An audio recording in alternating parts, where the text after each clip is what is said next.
మోంతా తుఫాను నష్టాన్ని ఏలేరు వరద నీటి వల్ల జరిగే నష్టాన్ని నియంత్రించడంలోనూ ముఖ్యమంత్రి చంద్రబాబు నాయుడు ఉప ముఖ్యమంత్రి పవన్ కళ్యాణ్ ఆదేశాలతో అధికారులు ప్రజాప్రతినిధులు సమర్థవంతంగా పనిచేశారని జరిగిన నష్టాన్ని అంచనా వేసి ప్రభుత్వం బాధితులకు తప్పకుండా పరిహారం అందజేస్తుందని జనసేన పార్టీ పిఠాపురం నియోజకవర్గ ఇన్ఛార్జ్ మరెడ్డి శ్రీనివాసరావు పేర్కొన్నారు. పిఠాపురం నియోజకవర్గంలో ఏలేరు వరద నీరు ఉధృతంగా ప్రవహిస్తుండటంతో రైతులు ప్రజలు భయాందోళనలు చెందుతున్నారు. ఏలేరు ప్రాజెక్టుకు భారీగా వచ్చి చేరుతున్న వరద నీటిని దిగువకు వదిలేస్తుండటంతో వరద నీటి ఉధృతికి పిఠాపురం నియోజకవర్గంలో చాలా చోట్ల గండ్లు పడ్డాయి. దీంతో సుమారు 6,000 ఎకరాలు ముంపుకు గురయ్యాయి. జనసేన పార్టీ పిఠాపురం నియోజకవర్గ ఇన్ఛార్జ్ మరెడ్డి శ్రీనివాసరావు గండ్లు పడిన ప్రాంతాలను పరిశీలించారు.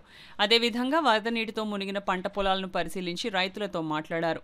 ఈ సందర్భంగా మరెడ్డి శ్రీనివాసరావు మీడియాతో మాట్లాడారు. ఈ కార్యక్రమంలో Eleru project distribution committee vice chairman Oota Adivishnu, Godavari delta chairman Muralasetti, Sunil Kumar, Palnati Madhubabu, Bojja Lovaraju, Bassa Chittibabu, Annandevara Pattabhi, Mogili Raja, Gollapalli Pedababi, Keerthi Harnath Babu, Lakshminarayana, Penki Jagadish, tiles Babi, Venna Chandrarao తదితరులు పాల్గొన్నారు.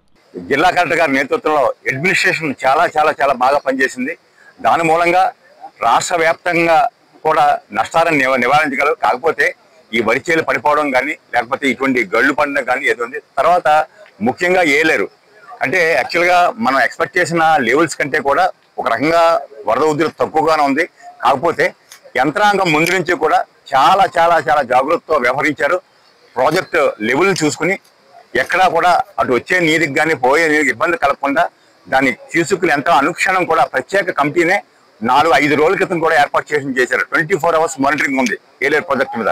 అధికారులందరూ కూడా చాలా సంయుక్తంగా పనిచేసి బాధ్యతాయుతంగా పనిచేసి రాత్రి పగలు పనిచేసి దీన్ని చక్కగా మానిటర్ చేశారు.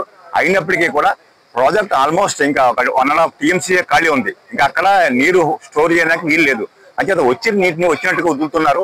దాని మూలంగా నిన్న మొన్న కొద్దిగా వరద వచ్చింది. ఇప్పుడు పెద్దలందరూ కూడా రైతులందరూ కూడా చెప్తున్నారు రమారమి అడుగు నుంచి 2 అడుగుల వరకు కూడా నీరు తగ్గిందని. అదేవిధంగా ఎన్నెల ఇక్కడ గండి పడింది. ఈ గట్టంతా కూడా లెవెల్ చేయాల్సిన అవసరం ఉంది. ఒక్కసారి ఈ వరద కాకపోతే మళ్ళీ ఇంకొక హెచ్చరిక ఉంది. 4వ తారీఖునే మళ్ళీ అల్పపీడనం ఏర్పడుతుందని అంటున్నారు. దాని దృష్ట్యా కూడా డ్యామ్ని సాధ్యమైనంత వరకు తక్కువ లెవెల్లో ఉంచాలనే ఉద్దేశంతో యంత్రాంగం పనిచేస్తుంది.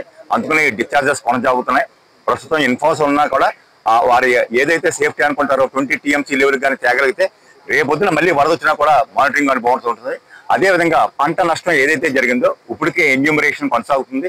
దాదాపు పిఠాపురం నియోజకవర్గంలో 4,500 నుంచి 5,000 ఎకరాల వరకు కూడా దీన్ని నోట్ చేయడం జరిగింది. ఏదైతే పంటలు మునిగిపోవడం కానీ ఏదైతే పడిపోవడం జరిగిందో రమారమి 4,000 ఎకరాల పైబడి ఆల్రెడీ నమోదు జరిగింది. ఇంకా కార్యక్రమం కొనసాగుతుంది. అదేవిధంగా పత్తి పంటకు సంబంధించి కానీ లేకపోతే ఉద్యానవన కాటం కూడా అట్లు కూడా ఎన్యూమరేషన్ జరుగుతుంది. పవన్ కళ్యాణ్ గారు స్పష్టమైన ఇన్స్ట్రక్షన్స్ ఇచ్చారు. ఏ ఒక్క రైతుకు కూడా వదలడానికి వీల్లేదు. జరిగిన ప్రతి నష్టాన్ని కూడా వారికి మనం ఈ కష్టకాలంలో అండగా నిలబడాలని చెప్పి మన ఉప ముఖ్యమంత్రి పవన్ కళ్యాణ్ గారు చాలా క్లియర్ ఇన్స్ట్రక్షన్స్ ఇచ్చారు.